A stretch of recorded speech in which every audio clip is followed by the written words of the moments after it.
In 2009, RA 9709 was signed into law to address the silent but serious problem of congenital hearing loss.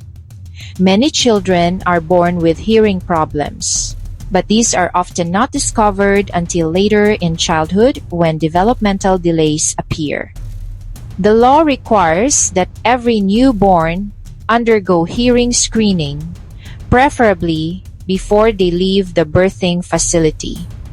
This makes hearing checks a routine part of newborn care, just like newborn screening for metabolic disorders. The ultimate goal is to prevent speech and language delays caused by untreated hearing loss.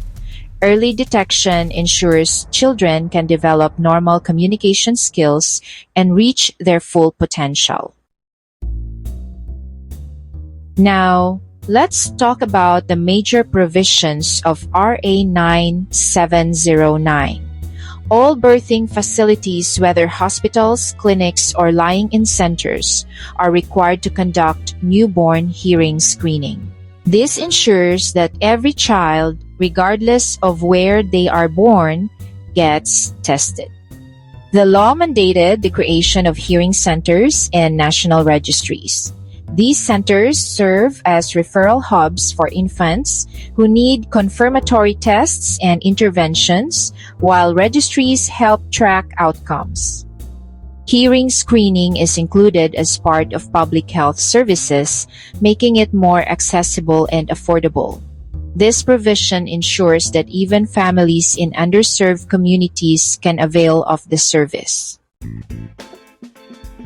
Here are the key benefits of newborn hearing screening under RA 9709.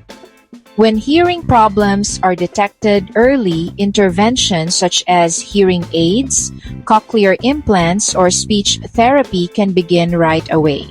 This timely response makes a huge difference in the child's development. Early detection and intervention allow children to acquire speech and language at the same pace as their peers, preventing developmental delays in school and social life. By preventing untreated hearing impairment, the law reduces lifelong disability.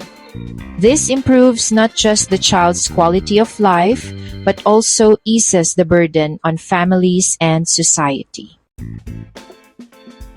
Now, let's connect this law to our role as community health nurses. We must help parents understand why newborn hearing screening is important, especially since hearing loss is not always visible. Education is key to building acceptance and compliance. If an infant fails the initial screening, CHNs must ensure timely referral to audiology centers and help families follow through with appointments. Beyond referrals, CHNs support families as they begin intervention programs by offering counseling, guidance, and connection to resources that can help them care for a child with hearing impairment. Finally, let's look at how this law is applied in real-world settings. Some health centers organize dedicated ear screening days, where trained staff and CHNs check newborns' hearing.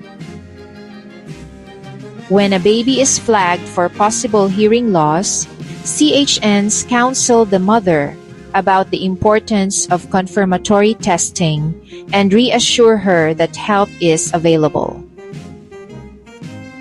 Infants at risk, or those who fail initial screening, are referred to specialized audiology centers for further testing and treatment. The CHN plays a vital role in making sure these referrals are completed.